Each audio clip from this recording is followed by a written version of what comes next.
भारतीय जनता पक्षाचे त्यांच्या तत्वज्ञानाचे आणि त्यांच्या इज्जतीचे वाभाडे आता लोकही काढायला लागलेले आहेत. महिला विधेयकाच्या अनुषंगानं जो बुद्धिभेद करण्याचा त्यांचा जो जुना खेळ आहे तो नव्या सरीपाटावर पुन्हा एकदा खेळण्याचा प्रयत्न हा भारतीय जनता पक्ष करत आहे. मात्र त्यांचे फासे आता उलटे पडायला लागले आहेत. मुळात महिला आरक्षण, महिला सन्मान या विषयावर बोलण्याचा कुठलाही अधिकार हा भारतीय जनता पक्षाला नाही. कारण भारतीय जनता पक्ष हा भारताच्या संविधानाला मानत नाही. तर भारतीय जनता पक्ष बंच ऑफ थॉट नावाच्या गोळवळकर गुरुजींनी लिहिलेल्या पुस्तकाच्या तत्वज्ञानावर आधारित त्यांची विचार प्रणाली आहे आणि त्यांच्या पक्षाचं तत्वज्ञान आहे. आणि अर्थात राष्ट्रीय स्वयंसेवक संघाच्या मुशीतून भारतीय जनता पक्ष तयार झाला आहे. आणि बंच ऑफ थॉट असेल, राष्ट्रीय स्वयंसेवक संघ असेल, यांचं जे मूळ तत्वज्ञान आहे, मूळ आयडिया ऑफ इंडिया जी आहे, समाजाच्या प्रतीचं त्यांचं जे दर्शन आहे ते संपूर्णतः हे मनुवादातून, मनुस्मृतीतून त्याचा जन्म झाला आहे. आणि मनुस्मृती काय सांगते तर सुरुवातीला जातीचे वर्गीकरण करत असताना 4 वर्ण व्यवस्था या मनुस्मृतीने सांगितल्या आहेत.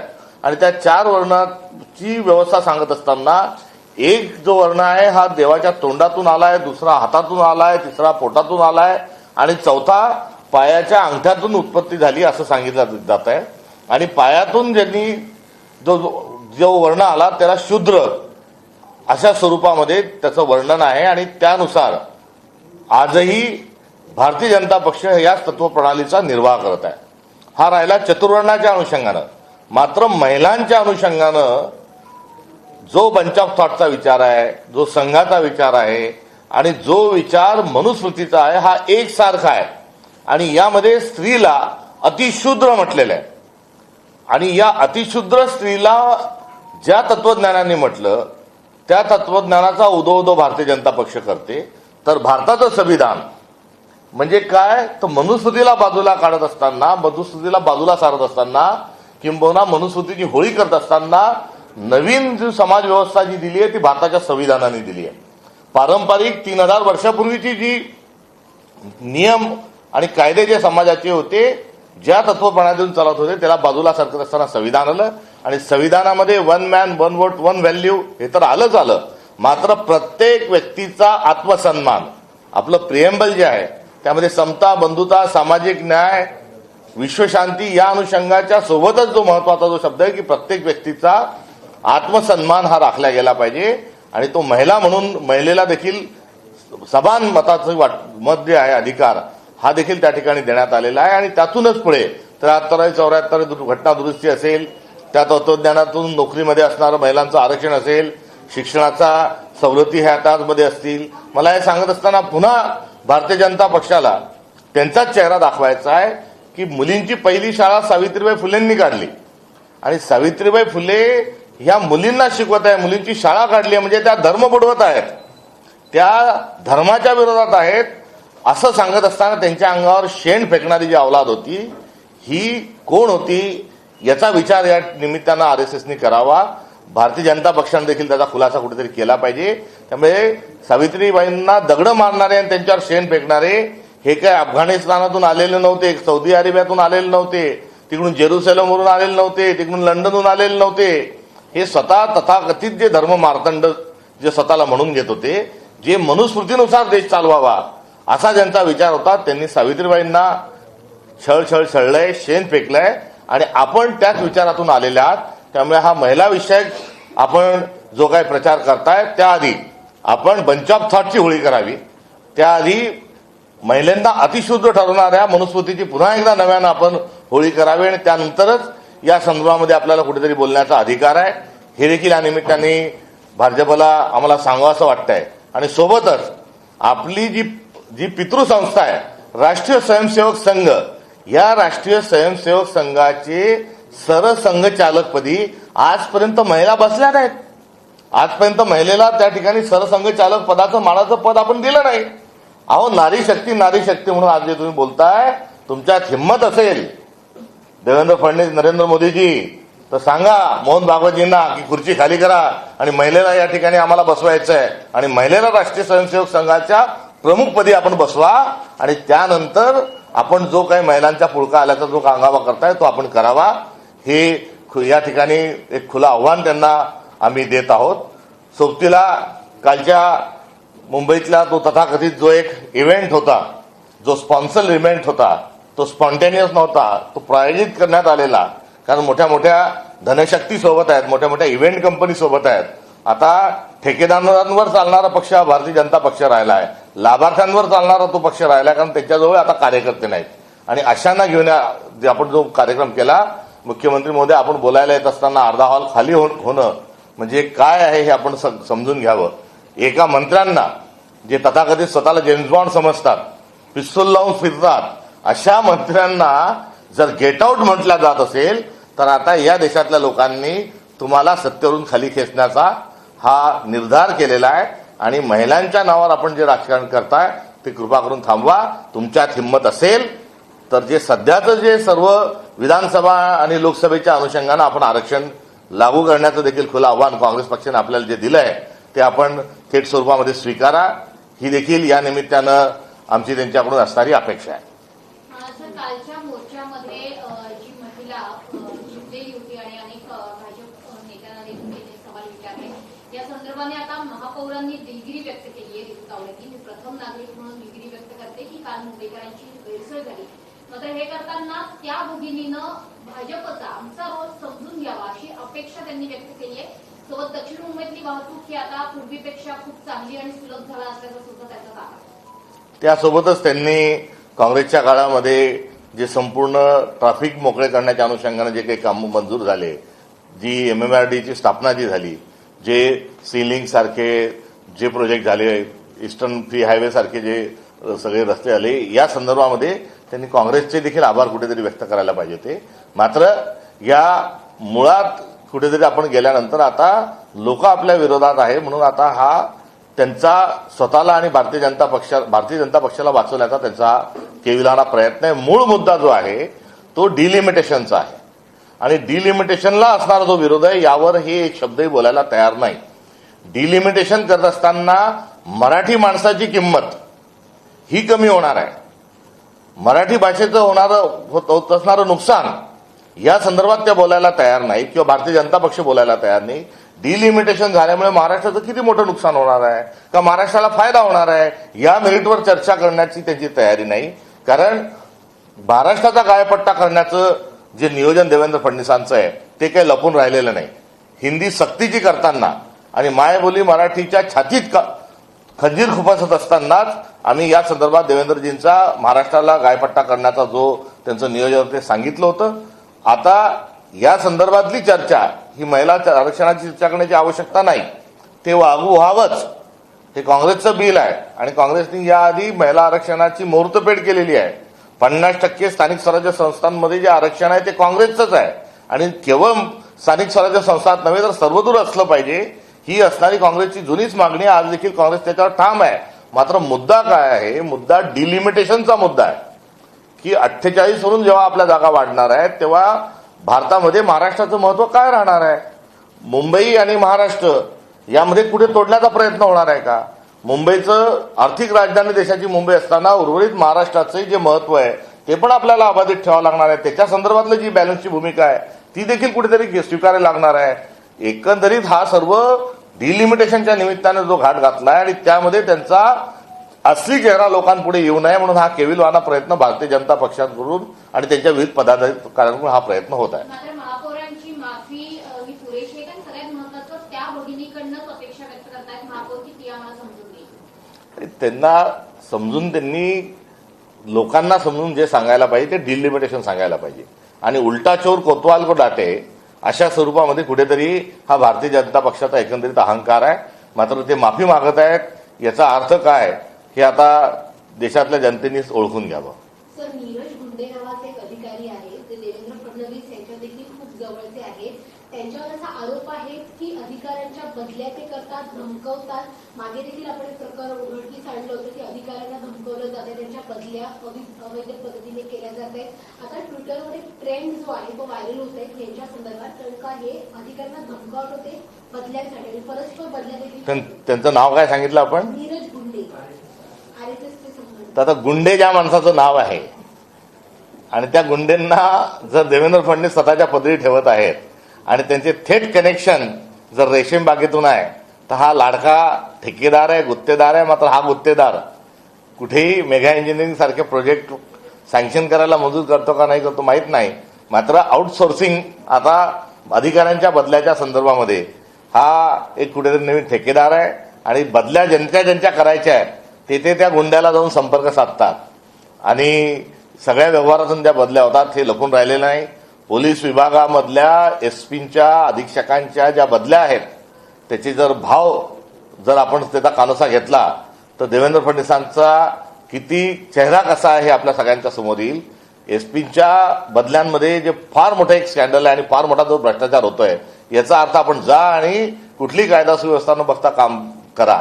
त्यामुळे एकंदरीत या संदर्भामध्ये थेट स्वरूपात मुख्यमंत्र्यांच्या कार्यालयाचं नाव येणं, आपण झिरवळांचं काय घेऊन बसला. मात्र आता मुख्यमंत्री कार्यालयात फार मोठी हिरवळ जी आहे ही भ्रष्टाचाराची आता उगलेली आहे आणि याचे थेट जे लागेबंदे आहेत ते गृहविभागासून कुठेतरी मलबार हिल मंत्रालयाचा 6वा मजला इथपासून ही सुरू झालेली आहे. तर गडचिरोली सारख्या जिल्ह्यात मुख्यमंत्र्यांनी पालकमंत्री राहावे म्हणजे हा काही उपकाराचा उदात्त भावनेचा भाव नाही, विकासाचा भाव नाही. तर तिथल्या मायनिंगमध्ये देखील संपूर्ण मला खाता यावा यातून एकंदरीत हे रॅकेट सगळं सुरू आहे. व्हाया समृद्धी मार्ग ते गेलेलं आहे. तर आता याला विदेशात हा पैसा घेऊन जाण्याकरता, ही मालमत्ता नेण्याकरता शक्ती महापीठचा घाट हा घातला गेलेला आहे. सर, त्यासोबतच मल्लिकार्जुन खरगे यांनी पंतप्रधान नरेंद्र मोदी यांच्या संदर्भात जे वक्तव्य केलं त्याच्यानंतर त्यांचं पुन्हा वक्तव्य देखील आलंय की दहशतवाद पसरवणाऱ्यांचा पुन्हा मोदींचा उल्लेख करायचा होता. मात्र भाजप या संदर्भात आता आक्रमक झाली आणि निवडणूक आयोगाकडे ते तक्रार करणार आहे. निवडणूक आयोगाने त्यांचे डोळे जर उघडे असतील तर कसा प्रचार हा पश्चिम बंगालमध्ये चाललाय, तामिळनाडूत काय झालंय, आसाममध्ये काय झालंय हे देखील त्यांनी सगळ्यांमध्ये कुठेतरी घेणं आवश्यक आहे. दहशत म्हणजे धमकी देणं, दहशत म्हणजे स्वतःचा रोप बसवणं आणि गुंडागर्दी करणं हा दहशतीचा असणारा भाग आहे. आणि ही अशा प्रकारची जी दहशत आहे ही देवेंद्र फडणवीस महाराष्ट्रामध्येही वेगळ्या पद्धतीने जरी व्हाईट कॉलर राबवत असतील तरी देशभरामध्ये सगळ्यात मोठी दहशत ही थेट नरेंद्र मोदी यांच्या माध्यमातून अशा प्रकारची दहशत ही सर्वदूर निर्माण करण्याचा प्रयत्न आहे. मग तो ईडी असेल, सीबीआय असेल, यासारख्या अनेक प्रकरणातून त्यांनी ती तशा प्रकारची दहशत केलेली आहे. नव्हे तर 2002ला गुजरातमध्ये झालेल्या दंगली मधून ही दहशत कुठेतरी उगम पावलेली आहे. त्यामुळे या सगळं दहशतीचा जो मूळ जर करता धरता भारतातला जर कोणी असेल तर तो नरेंद्र मोदी आहे. हे अनेक वर्षांपासून बोलल्या जात आहे. आंतरराष्ट्रीय स्तरावर नरेंद्र मोदी हे मुख्यमंत्री असताना त्यांना अनेक देशांचा व्हिसा मिळत नव्हता. का मिळत नव्हता? तर अशा प्रकारच्या दहशती कृत्यांमध्ये त्यांचा सहभाग आहे. ते दंगली घडवतात, दहशत निर्माण करतात. यामुळे त्यांना तर कित्येक वर्ष व्हिसा देखील मिळत नव्हता. आणि अशा एका माणसाच्या दहशत निर्माण करण्याच्या वक्तव्याला तोडमरोड त्याचं करून एक फेक नेरेटिव्ह पसरवण्याचा भारतीय जनता पक्ष प्रयत्न करीत आहे. सर, सोबतच कालच बारामतीमध्ये सुप्रिया सुळे या स्वतः सुमित्रा पवार यांच्या प्रचाराला गेलेल्या होत्या. मुख्यमंत्र्यांनी सुद्धा त्या ठिकाणी भाषण झालेलं आहे. राहुरी आणि बारामती विधानसभा निवडणुकीकरता आता काँग्रेसची भूमिका काय आहे? कारण एकंदर सुप्रिया सुळेंनी मंचावर जाऊन सुमित्रा पवारांना पाठिंबा दिला. ज्यावेळेस आम्ही आमचा त्या ठिकाणून एक सहानुभूतीच्या अनुषंगानं एक मोठा महाराष्ट्राचा नेता गेल्याच्या पार्श्वभूमीवर आणि महाराष्ट्रभरातून ज्या विनंत्या करण्यात आलेल्या आहेत त्या पार्श्वभूमीवर या निवडणुकीपुरतं अजितदादांच्या मृत्यूच्या अनुषंगानं आम्ही त्या निवडणुकीतून माघार घेतली. आणि ती माघार घेत असतानाच आमची भूमिका जी आहे ती स्पष्ट केली. आमचा पाठिंबा कोणालाही नाही. बारामतीच्या जनतेने विवेकपूर्ण त्या ठिकाणी मतदान जे करतील हा विषय आम्ही हा निर्णय घेतला होता, तो जाहीरही केला होता. बारामतीत देखील तशा प्रकारची घोषणा आणि तशा प्रकारची भूमिका ही आम्ही यापूर्वीच मांडलेली आहे. राहुरीमध्ये देखील आमचा मित्रपक्षाचा उमेदवार आहे. या दोन्ही निवडणुकीमध्ये जर आमचा मित्रपक्ष अर्थात राष्ट्रवादी शरद पवार गट जर उमेदवार देत नसतील, कारण मागच्या महाविकास आघाडीच्या निवडणुकीत या दोन्ही जागा राष्ट्रवादी लढली होती, ते जर लढत असतील तर आम्ही लढणार आहोत आणि लढायला तयारच होई असणारी आमची भूमिका होती. मात्र बारामतीत त्यांनी उमेदवार दिला नाही, आम्ही त्या ठिकाणी उमेदवार दिला. ते सर्व महाराष्ट्राला तो घटनाक्रम माहिती आहे. राहुरीमध्ये आम्ही उमेदवार देणार होतो, मात्र त्यांनी सांगितलं आम्ही लढतोय, त्यामुळे आमचा उमेदवार हा त्या ठिकाणी राहुरीमध्ये आम्ही दिला नाही आणि महाविकास आघाडीचा उमेदवार त्या ठिकाणी असल्याच्या अनुषंगानं आमचा उमेदवार त्या ठिकाणी तयार असताना, सर्व प्रक्रिया असताना आम्ही आयत्या वेळी आपण उमेदवार दिला नाही. मात्र आता जी परिस्थिती, आमचे 2 मित्रपक्ष त्या ठिकाणी आहेत. एक महाविकास आघाडीच्या अनुषंगानं राष्ट्रवादी शरद पवार साहेबांच्या गटाचा एक उमेदवार आहे आणि नव्याने आमचे मित्रपक्ष असणाऱ्या वंचित बहुजन आघाडीचाही त्या ठिकाणी उमेदवार हा आहे.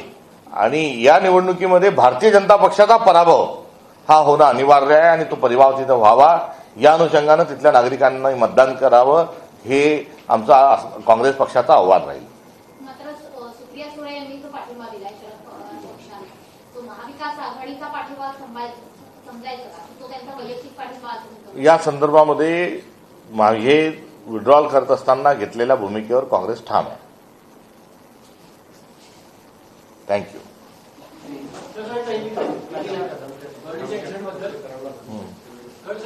वर्ली में भाजपा का मोर्चा था, काफी टाइम तक उधर ट्रैफिक जाम था और महिला काफी भीड़ हुई थी. उसका अपने बच्चे को स्कूल से उसको लाना था, पर करीब 1 घंटा वो ट्रैफिक फंसी रही.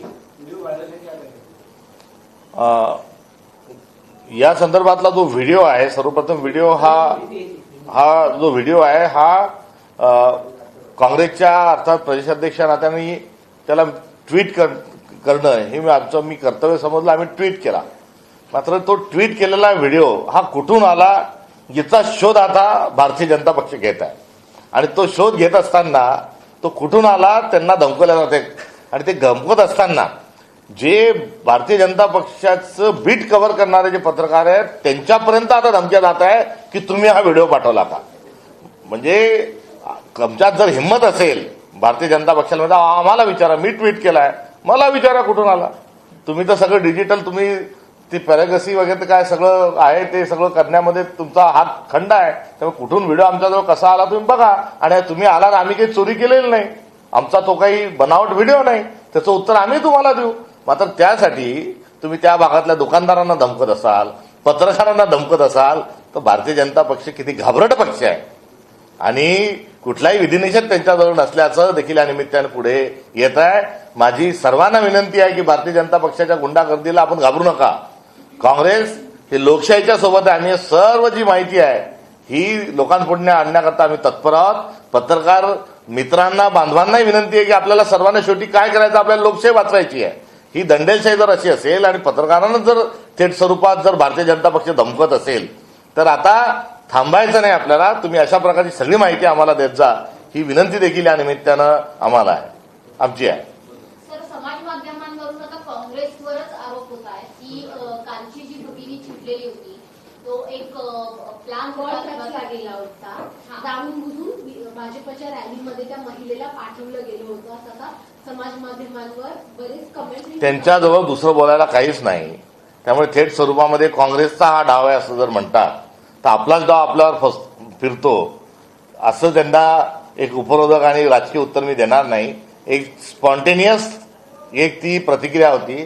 ती भगिनी कोण होती, काय होती याची माहिती अद्यापपर्यंत नाही. त्यामुळे या गोष्टीचं क्रेडिट जर ते काँग्रेसला देत असेल तर ते क्रेडिट आम्ही स्वीकारतो. कल का जो इससे पहले भी बार बार लगातार जो है मोदी जी की रैली जब चलती है तो फर्जी एम्बुलेंस निकालने के बहुत सारे जो एग्जाम्पल है, तकरीबन 8-10 जो उदाहरण हमारे सामने है. पर हर बार जब इवेंट करते हैं तब बेफालतू और कोई बिना वजह लोगों को तकलीफ जो दी जाती है उससे लेकर कर जो यहाँ पर एक महिला ने, एक सबला ने जो कोमल है, कमजोर नहीं तो शक्ति का नाम ही नारी है, इस अंदाज में उन्होंने सामने आते हुए जो अपना भारतीय नागरिक क्या ताकत होती है इसका दर्शन देते हुए उन्होंने जो कल एक जागरूक नागरिक के नाते उन्होंने जो अपना फर्ज अदा किया है, ये बहुत ही एक अच्छी बात है. यह सभी दलों को लेकर इस प्रकार से स्पॉन्टेनियस नागरिकों ने भी अपना काम करना चाहिए, ये उसमें की सीख है। और भारतीय जनता पार्टी जो है ये महिला विधेयक का नाम देते हुए डिलिमिटेशन पे जो चर्चे से मुकर रही है, उनको भी ये करारा एक तमाचा है। वास्तव में आप में यदि हिम्मत है तो डिलिमिटेशन पर आप चर्चा कीजिए, और यदि आप में सही में हिम्मत है तो महिला आरक्षण को आप तात्काल स्वरूप में विधानसभा और लोकसभा में आप उसको लागू कीजिए, उसके लिए कोई बंधन नहीं। मगर डिलिमिटेशन के साथ देश के टुकड़े करने का जो प्लान चल रहा है उसके खिलाफ में कांग्रेस पार्टी है और रहेगी।